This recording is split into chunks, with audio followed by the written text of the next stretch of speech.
नमस्ते प्रणाम। हम लोग एक नीरज मिश्रा और हमारे मित्र विकास जी के वो चैनल बा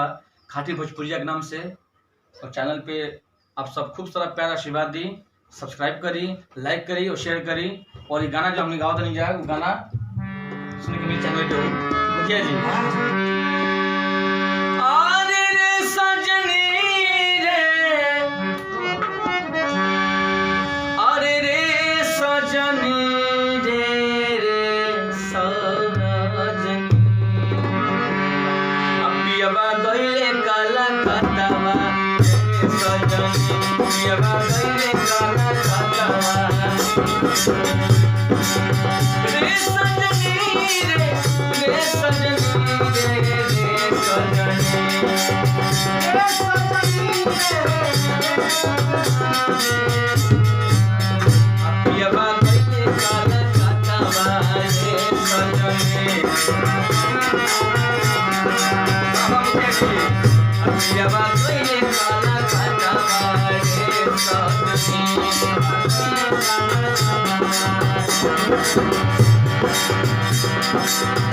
हवा में घड़ी नहीं के गोड़वा में जूतावा,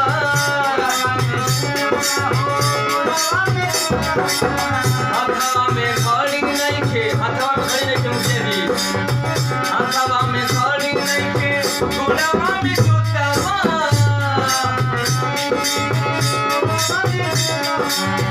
हवा में घड़ी नहीं के गोड़वा में जूतावा,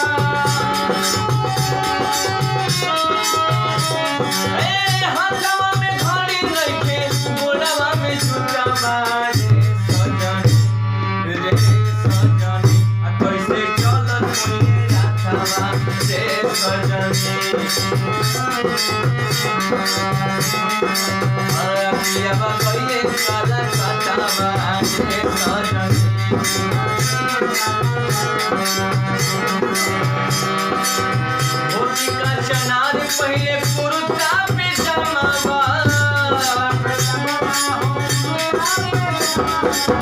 धोती का चनार पहले कुर्ता पैजामा, धोती का चनार पहले कुर्ता पैजामा,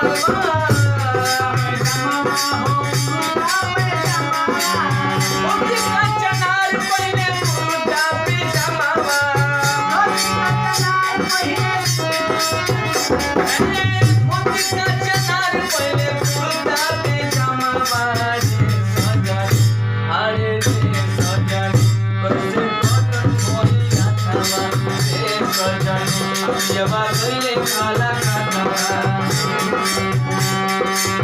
रे सजनी रे